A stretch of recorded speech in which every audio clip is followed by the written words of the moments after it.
Iran has announced the details of its third step in scaling back its nuclear-related commitments in response to the U.S. withdrawal from the 2015 nuclear deal. A chain of 20 IR-4 centrifuges has already been launched. The machines have gone operational and their production will be added to Iran's stockpile. Also, a cluster of 20 IR-6 centrifuges was activated on Friday and fed with gas. Kamalvandi said Iran will also launch 2 sets of 164 advanced centrifuges of 2 different types within the next 2 months. He added that the measures will boost Iran's stockpile of enriched uranium. The AEOI spokesman noted that Iran is no more complying with the term under the detail that curbs nuclear research and development. However, Kamalvandi insisted that the country will not limit the UN atomic watchdog across or access to its nuclear sites.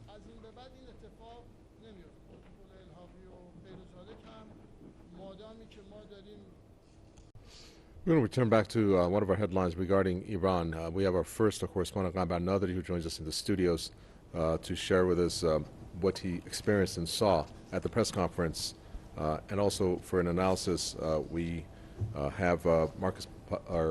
Papadopoulos join us. I believe that is who we have. Let me make sure. Yes, Marcus Papadopoulos, publisher and editor of Politics First. Okay, so first to you, Ghambar, what is it that you see as the most important highlight you can give us?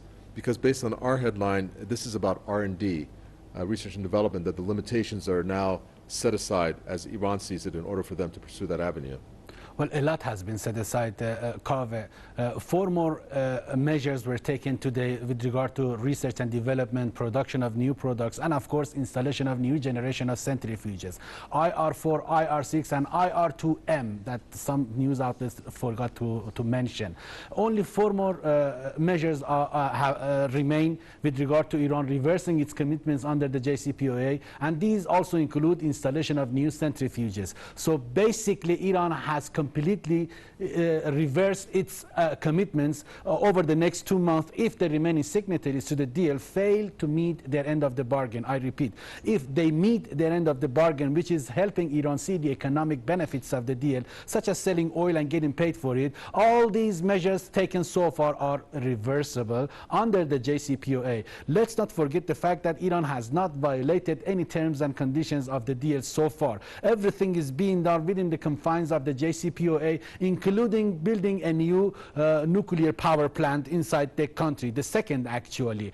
But at the same time, I talked to Kamalvandi today. He made it absolutely clear to Press TV that the inspectors of the IAEA are still welcome to the country. They will continue to work with us around the clock in order to inspect our nuclear sites. So the cooperation is still ongoing and it will continue. He also made it absolutely clear that Iran has no intention whatsoever to cut off these inspectors, let alone walk out of the nuclear deal. He said it is now up to the remaining signatories to the deal to come back to the negotiating tables to help Iran see the economic benefits of the deal, because if that is going to happen, Iran sees no reason whatsoever to install new generation of centrifuges. Kaveh. Marcus Papadopoulos, so the third set of pullback from the commitments that Iran had under the JCPOA is now going to happen. You have 2 previous ones that occurred, and those are in motion. Do you think that Iran is making the right decision moving forward in this form and manner? This is for Marcus Papadopoulos. I'm sorry, Ghambar. From Kamalvandi, the spokesman of Iran's atomic... Ghambar, I'm sorry. This was for Marcus Papadopoulos. I'll come back to you in a minute. I'm sorry. Marcus Papadopoulos, go ahead. I certainly understand Tehran's decision. I sympathize with Tehran's decision, and Iran is a self-respecting country. And let's be abundantly clear about something. Under the terms and conditions of the JCPOA, it is clearly stipulated that if either the Europeans or the Americans fail to comply with the terms and conditions of the JCPOA, then Iran is entitled to start enriching uranium. That, as I said, is clearly stipulated under the JCPOA. And let us also be mindful of something else, which is not being reported in either British mainstream media or American mainstream media. After the Iranian authorities announced that they would start enriching uranium for civilian purposes, as many countries in the world use uranium for civilian purposes, including Britain and America, the Iranian authorities said that there would be no limitations to United Nations inspectors coming to Iran to tour the country to ensure, to verify that the uranium enrichment is being used for civilian purposes. Now, that is very, very important. Iran has every right to pursue uranium enrichment, just as Britain does, just as America does. Iran has not weakened the JCPOA. Iran has completely fulfilled its obligations under the terms and conditions of the JCPOA. America, as we know, has withdrawn from the agreement.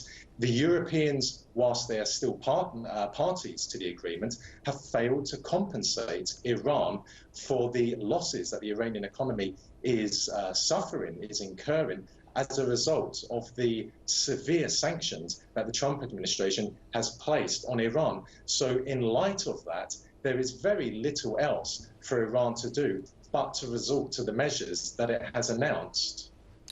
So, Ghambar, what can we look at based on the announcement made today that Iran is pursuing?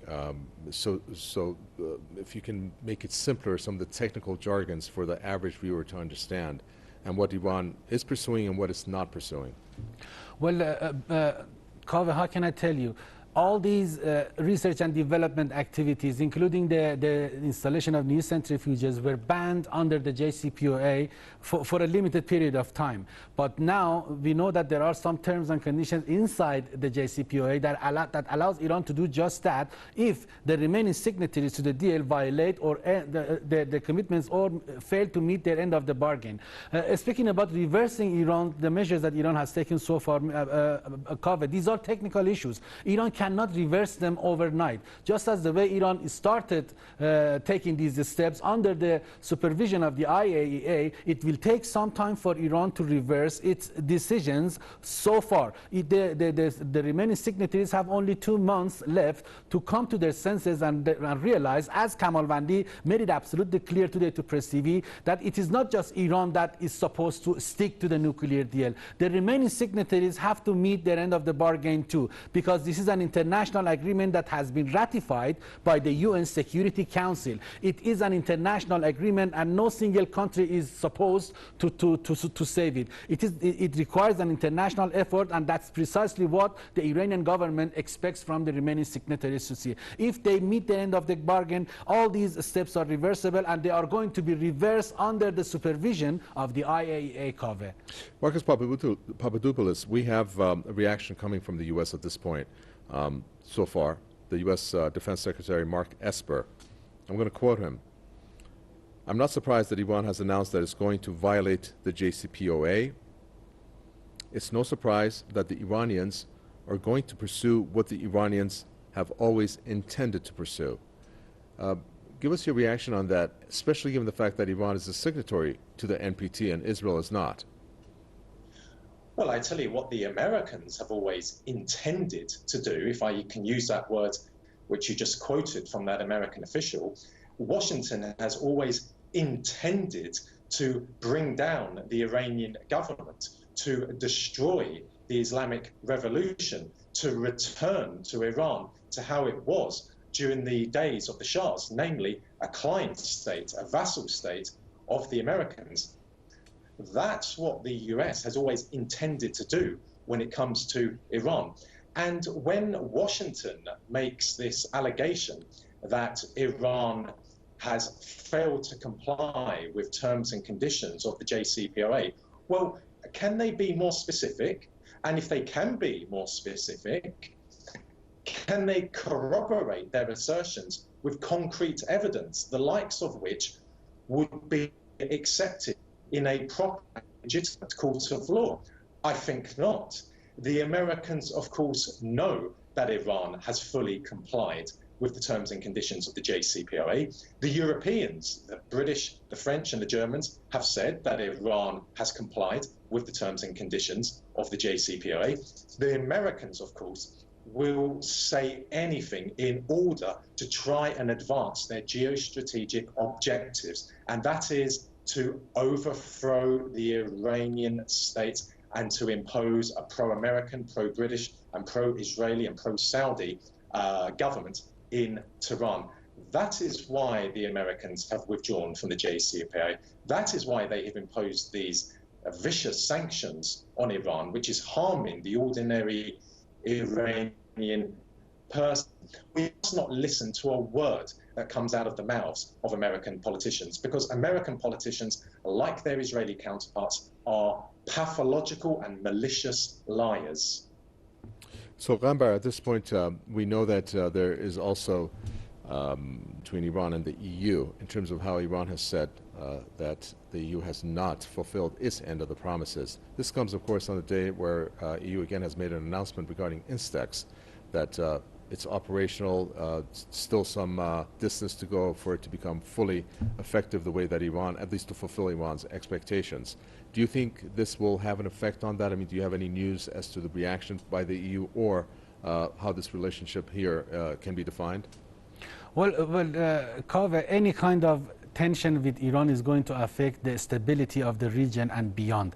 And from then on, it is going to affect the stability and security of Europe. So European countries have a lot to lose. It's not just Iran that is going to lose or to be at the receiving end. They should come to their senses, because Iran is doing everything it could possibly do within the framework of the IAEA and international law. But for how long? That is not going to continue forever if the maximum pressure campaign by the US is going to continue. All Iran expects from the IAEA, from the remaining signatories, is not to follow in the footsteps of the United States government, not to join its maximum pressure campaign. That's not too much to ask. Iran is only expecting the signatories to come to their senses and help it see the economic benefits. If that happens, I don't think that there would be any tensions between Iran and the European Union. Otherwise, it is going to destabilize not just the region, but also the European continent. So it's a win-win situation here if they help Iran sell oil and get paid for it, and if they return to their commitments and meet their end of the bargain. Very well, we're going to end it there. Thank you very much for that. Gambar Nadari, your correspondent here in the studios. We appreciate your comments. And of course, Marcus Papadopoulos, publisher and editor at Politics First. Thank you for your comments.